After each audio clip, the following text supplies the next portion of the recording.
yang akan berjuang untuk semua rakyat. Saya minta Deddy Mulyadi dan Dhani Wiranata agar segera dibantu, didukung supaya bisa membantu saya di pusat, bisa membantu saya di Jakarta untuk kita bela rakyat Indonesia. Terima kasih. Terima kasih Pak, salam buat Bapak, sehat selalu. Tetap semangat untuk Kanjeng Prabowo. Terima kasih. Prabowo Subianto unggul. Terima kasih. Terima kasih. Terima kasih. Terima kasih Pak. Terima kasih. Terima kasih. Ya. Salam hormat. Ya, terima kasih.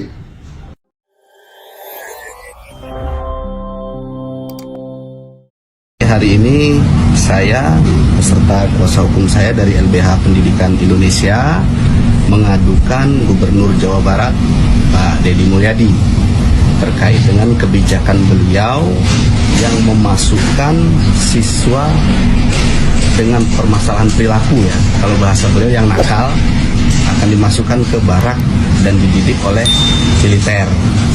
Nah, saya selaku orang tua murid di Jawa Barat tidak setuju dengan kebijakan ini. Saya ingin kebijakan itu dihentikan karena kami menilai kebijakan ini syarat dengan dugaan pelanggaran hak asasi manusia. Nah, yang pertama alasannya adalah karena saya melihat bahwa Deddy Mulyadi ini nggak ngerti atau nggak paham dengan falsafah pendidikan. Pendidikan itu kan tujuannya adalah memanusiakan manusia. Artinya anak didik itu bukan tanah liat atau benda yang harus dibentuk, tapi anak didik itu adalah subjek atau manusia yang harus dibimbing atau ditumbuhkan potensi tumbuh kembang serta bakatnya, bukan dibentuk. Nah, permasalahan kenakalan sebetulnya, kenakalan remaja itu menurut kami, ya, orang tua siswa ini, kenakalan siswa itu karena mereka tidak didengar. Kemauan mereka, permasalahan mereka tidak didengar, dan itu tugas dari guru dan orang tua beserta pemerintah yang memegang kebijakan tentang pendidikan, bukan ujuk-ujuk dibawa ke militer lalu dibina, dididik ala-ala militer. Nah, ada nggak jaminan selama dibina di barak ini mereka tidak diintimidasi, tidak dibentak, tidak dimarahi? Buktinya kemarin saya baca di berita-berita itu mereka bangun jam 4 pagi, tidur jam 10 malam, dipakein baju militer, diajarin baris berbaris, rambut dibotakin, dan lain sebagainya. Nah, ini terbuka peluang yang sangat besar untuk terjadinya pelanggaran HAM. Yang pertama. Yang kedua, apakah ada jaminan dengan dibawa ke barak militer ini masalah kenakalan itu akan terselesaikan? Kan nggak ada jaminan juga. Apalagi kurikulum untuk pendidikan di militer itu tidak diuji, tidak terbukti ampuh atau tidak. Nah, kurikulum maupun metode pendidikan yang baik untuk anak terkait dengan permasalahan siswa dan lain sebagainya itu sudah lengkap diatur oleh Kementerian Pendidikan. Guru juga tahu metode dan lain sebagainya. Jadi ketika dibawa ke barak militer, itu saya rasa ini sangat bertentangan dengan tujuan pendidikan itu sendiri. Jadi bukan memanusiakan manusia, tetapi memiliterkan manusia. Itu yang kedua. Yang ketiga, nggak ada satupun payung hukum yang membolehkan militer untuk ikut andil dalam menyelesaikan permasalahan kenakalan remaja. Itu nggak ada satupun pasalnya atau payung hukumnya. Nah, dilihat dari sini, kami menduga bahwa Deddy Mulyadi ini sudah melakukan penyalahgunaan wewenang, paling tidak melampaui kewenangannya sebagai gubernur, karena mengeluarkan kebijakan yang tidak berdasar hukum dan cenderung melanggar hak asasi manusia. Nah, untuk itulah kami mengadukan beliau ke Komisi Nasional Hak Asasi Manusia supaya kebijakan ini dihentikan. Itulah teman-teman statement dari wali murid yang melaporkan Kang Deddy Mulyadi terkait pelanggaran HAM atas kebijakan Kang Deddy Mulyadi memasukkan siswa-siswi ke barak militer, teman-teman. Padahal pelanggaran HAM-nya di mana gitu loh, tidak memanusiakan manusianya di mana gitu loh. Aduh, ada saja. Nah, di balik laporan wali murid tersebut, Kang Deddy Mulyadi malah didukung oleh Kementerian HAM, teman-teman.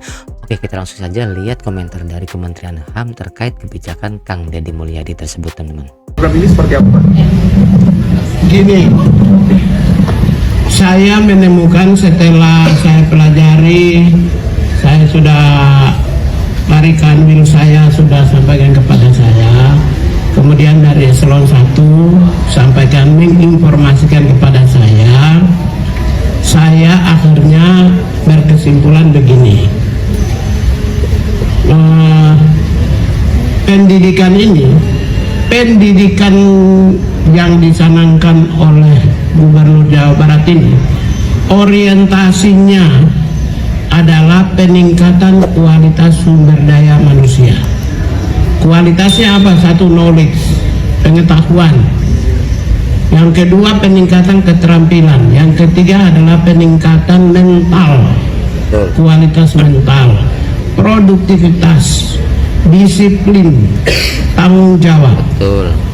Kalau variabel-variabel ini seirama, senasib, sejiwa dengan hak asasi manusia, ya, berarti nggak ada dong, tidak masuk ke wilayah-wilayah yang bertentangan dengan hak asasi manusia.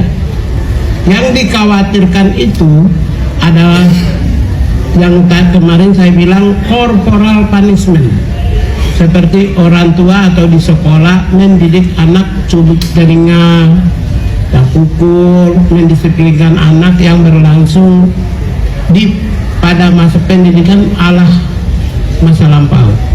Itu yang kita khawatir. Setelah kami cek ternyata tidak corporal punishment. Jadi ini tidak bertentangan sedikit pun. Gini, di dalam Undang-Undang Nomor 30 2003 Pasal 6 ayat 1 maupun juga berbagai instrumen HAM, itu pendidikan itu adalah hak warga negara sekaligus kewajiban warga negara. Sedangkan aspek lain itu kewajiban itu pemerintah, kecuali kalau kewajiban rakyat itu bayar pajak. Tapi dalam konteks pendidikan itu hak warga negara dan kewajiban sesuai dengan undang-undang, ya, pendidikan nasional itu anak diwajibkan berpendidikan umur 7 sampai dengan 15 tahun. Diwajibkan. Kalau kewajiban berarti ya pemerintah bertanggung jawab dong. Ada regulasinya dong, ada otoritasnya dong. Karena itu tidak ada pelanggaran. Tidak ada bertentangan dengan HAM. Seirama, senasib, sejiwa dengan HAM. Siapa di dunia ini yang menolak pendidikan? Coba angkat tangan. Kalau ada yang menolak pendidikan, berarti belum membaca prinsip-prinsip dasar hak asasi manusia. Betul. Saya yakin tidak ada orang yang menolak pendidikan. Dan konten 99,9% dari pendidikan di Jawa Barat ini adalah isinya adalah pendidikan. Ada formalnya dan ada non formalnya, juga ada informalnya di situ. Seirama dengan Undang-Undang Pendidikan Nasional, seirama dengan Undang-Undang Hak Asasi Manusia, seirama dengan instrumen hak asasi manusia, khususnya ekonomi, sosial dan budaya, pasal 13 dan 14. Jadi seirama. Karena itu saya menyampaikan sebagai Menteri HAM mengapresiasi pemerintah Jawa Barat yang sedang mempersiapkan SDM yang unggul pada masa yang akan datang. Kami sudah targetkan 2035 itu go global. Bagaimana kalau go global tapi mindset karakternya tidak humanis, karakternya tidak, disiplinnya tidak tinggi, mentalnya tidak bagus, tidak produktif, tidak tanggung jawab. Gimana kita mau go global? Gimana 2045 kita leading di dunia? Sesuai dengan Indonesia Emas, kita harus memimpin dunia kalau SDM-nya tidak unggul. Oleh karena itulah, hal baik yang sedang dimulai di Jawa Barat ini, menurut saya, kami ikut turut serta mendorong, ya, Siapa tahu kalau Jawa Barat sukses, maka sesuai kewenangan yang dimiliki oleh Kementerian HAM akan menyampaikan kepada Menteri Pendidikan Nasional untuk mengeluarkan peraturan supaya bisa jadikan model ini bisa dilaksanakan secara masif di seluruh Indonesia. Malah akan masif di seluruh Indonesia untuk ke depan. Dengar tuh, Pak. Ya, saya kira itu ya. Dari kita Itulah teman-teman statement dari Kementerian HAM.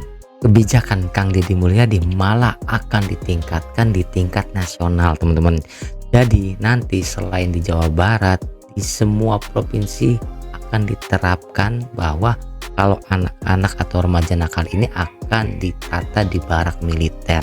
Kali ini kita akan melihat video dari Kang Onu Surono yang lagi-lagi mengkritik Kang Deddy Mulyadi terkait anggaran-anggaran yang dicoret oleh Kang Deddy Mulyadi teman-teman. Oke, langsung saja kita lihat video ocehannya Kang Onu Surono. Assalamualaikum warahmatullahi wabarakatuh. Sampurasun, wilujeng enjing wargi Jawa Barat. Musrenbang yang beberapa hari yang lalu dilaksanakan di Cirebon untuk membahas program 2026, menurut saya itu hanya seremonial, karena tidak mungkin membahas detail terkait dengan program-program tersebut yang hanya membutuhkan waktu 1-2 jam saja, yang lebih banyak mendengarkan pidato dari Gubernur Jawa Barat Kang Deddy Mulyadi yang malahan menyindir DPRD Provinsi Jawa Barat karena tidak perlu katanya membahas dengan DPRD karena akan lama, panjang dan sebagainya. Ya memang saya pun tidak tertarik untuk mendiskusikan ya 2026 karena saya lebih penting ingin mendiskusikan yang 2025, di mana bupati wali kota se-Jawa Barat pasti merasa terbebani dengan dicoretnya 1,7 triliun bantuan keuangan untuk kabupaten kota se-Jawa Barat yang hanya menyisakan 500 miliar saja, dan itu pun untuk program bantuan jaminan kesehatan untuk para pekerja. Banyak sekali program-program yang dicoret. Nah, sehingga saya lebih fokus membahas 2025. Saya ingin mengembalikan 1,7 triliun tersebut yang sudah dibahas panjang oleh Pak Gubernur B. Mahmudin dengan DPRD periode yang lalu. Kita harus hormati betul, dan pasti program-program prioritas itu sesuai dengan program prioritas yang dicanangkan oleh pemerintah pusat. Infrastruktur, pendidikan, kesehatan, pertanian, ketahanan pangan, pengendalian inflasi, dan sebagainya. Ayo rakyat Jawa Barat cerdas, kita cermati, jangan sampai KDM sendirian mencoret-coret itu yang padahal sebelumnya program-program itu sudah dibahas mendalam yang juga melibatkan rakyat Jawa Barat. Hatur nuhun. Karena itu Pak, warga masyarakat Jawa Barat itu udah cerdas, tahu mana pemimpin yang memihak di rakyat dan mana pemimpin yang hanya sukanya rapat-rapat, hanya formalitas saja mewakili suara rakyat. Nah, kali ini Sekda Jabar memaparkan APBD 2025 secara transparan dan akuntabel teman-teman. Langsung saja lihat video pemaparannya teman-teman. Assalamualaikum, sampurasun.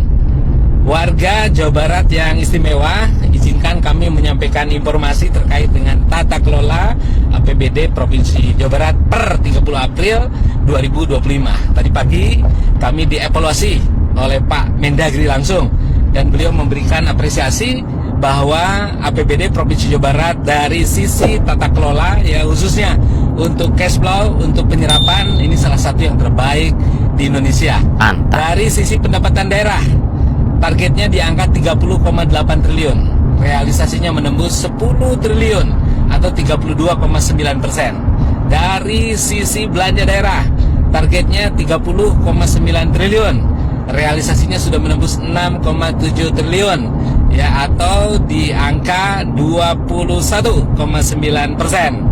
Tentu realisasi ini bukan satu-satunya, yang paling penting adalah kualitasnya. Tentu kami akan kawal ini.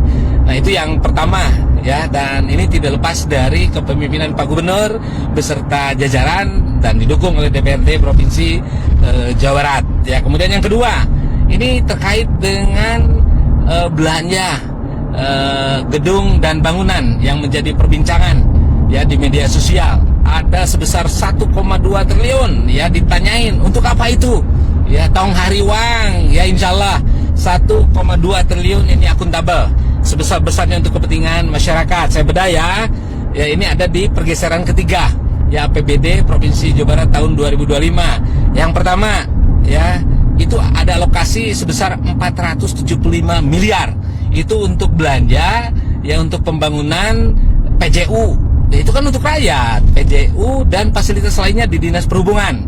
Ya kemudian yang kedua 431 miliar, yaitu untuk belanja pembangunan ruang kelas baru dan rehab, ya kelas yang lama, dan itu sepenuhnya untuk anak didik kita.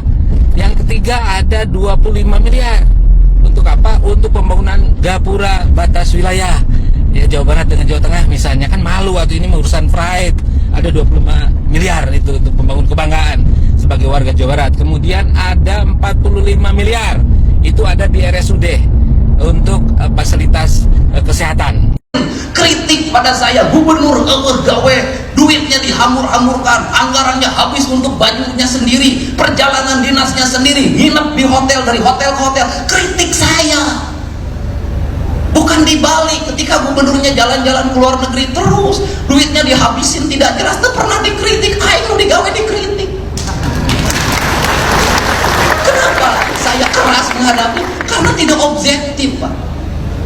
Anggaran saya sudah diturunkan, apapun saya iritkan, mobil saya cukup 3, bensin kadang bayar sendiri. Kenapa? Saya ingin berbuat yang terbaik pada rakyat Jawa Barat, bukan sekedar politik. Ini cita-cita saya sejak lahir, sebagai siwi sebagai seket seler Pajajaran. Aing hayang ninggali Sunda nanjir di lembur masyarakat.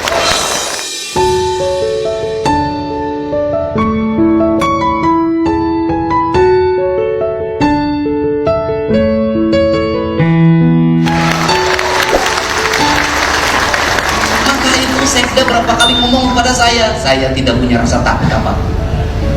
Saya tidak berpikir ke depan jadi apa. Saya tidak berpikir apakah saya populer atau tidak. Saya tidak berpikir apakah saya punya elektoral atau tidak. Tidak penting bagi saya. Bahkan saya tidak berpikir tentang keselamatan nyawa saya. Saya hanya berpikir sebagai titah prajurit Siliwangi, saya ingin memperlihatkan di tanah Sunda ada pemimpin yang membela kepentingan rakyat.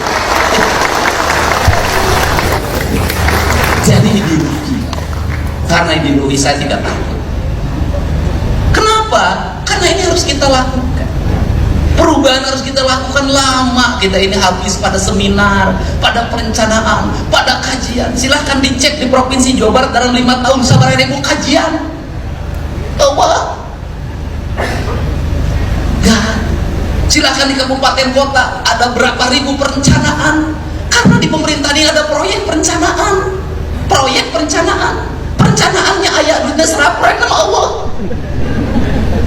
Ini penting. Negeri ini memerlukan seperti ini hari ini. Nah, untuk itu apa yang kita mimpikan? Ya, yang kita mimpikan di ajaran Siliwangi itu konkret itu. Itu simbiosis mutualisme itu. Di negara Siliwangi itu ya sungai harus bersih. Kalau sungai harus bersih, judulnya juga cai. Kalau sungai harus bersih, sebenarnya teologinya itu harus melahirkan tata bangunan. Tata bangunannya harusnya lahirkan IMB. Kalau dulu, nah harusnya rumah itu menghadap sungai, bukan membelakangi sungai. Nah hari ini ya saya bongkar. Kenapa? Karena sungai tidak terlihat, sawah tidak terlihat. Seluruh Jawa Barat jalan rayanya dipenuhi oleh warung. Saya nanya Pak Wali Kota, Pak Gubernur, saya mau beresin BBWS. Itu warung-warungnya. Bapak nggak berani nertibin? Dari dulu Pak. Ya saya tahu dari dulu. Saya nanya, Bapak berani nertibin nggak? Dia mengatakan tidak berani. Ayo Wali Kota itu wani komo lurah. Ini fakta. Nah, kalau seperti itu apakah saya akan membiarkan? Tidak. Saya akan datengin Pak, saya akan ajak bicara. Kita kembali pada hak dan kewajiban. Itu milik negara. Kembalikan hak negara pada negaranya. Kenapa? Negara untuk kepentingan rakyat, bukan untuk kepentingan perorangan. Di Indonesia itu, di Sunda itu harus dimulai dengan berani. Kenapa? Kalau tidak mulai, orang Sunda mah turut munding. Orang Cirebon juga sama, ada Sunda kene. Cuma ada 3 variabel kebudayaan di Cirebon. Ada Sunda Cirebon, ada Sunda asalnya dari Priangan, kemudian ada Jawanya Jawa Cirebonan yang dipengaruhi oleh kebudayaan dari Jawa Tengah. Saya paham itu. Nah, kenapa tuturut munding? Loh, orang Sunda itu kalau sudah dimulai deg beres, Pak, nanti juga ngomong kabeh jek aing. Nanti ada teman kita yang sahabat kita nanti ngomong, kita teh kebetulan aing, wanian, diajar silat di aing, orang Sunda. Kemudian orang Sunda tuh begitu karakternya, tuturut mending nanti rame, dan itu bisa. Dan hari ini ketika mulai, siapa yang melakukan pembelaan terhadap kebijakan Provinsi Jawa Barat, kebijakan kabupaten kota yang beri pada rakyat, Pak? Melakukan pembelaannya pada apa? Dengan memberikan komentar dukungan melalui jejaring sosial. Dan itu demokrasi terbuka, Pak. Dan itu partisipasi publik. Siapa yang melawan arus media sosial, yang itu mendukung kebijakan pembangunan, sesungguhnya dia sedang berhadapan dengan rakyat yang memilihnya sendiri.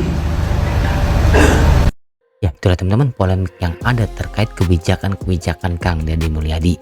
Ya, pada intinya saya sendiri pribadi lagi kebijakan itu untuk rakyat, untuk kemajuan rakyat, untuk kemakmuran rakyat, ini mengedepankan kepentingan rakyat.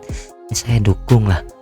Hal kecil terkait memasukkan anak remaja ke barak militer itu kan tujuannya bagus untuk mendidik karakter si anak ini untuk lebih baik lagi gitu loh. Gimana teman-teman menurut pendapat kalian? Tuliskan di kolom komentar. Jangan lupa like, komen, dan subscribe, nyalakan lonceng notifikasinya.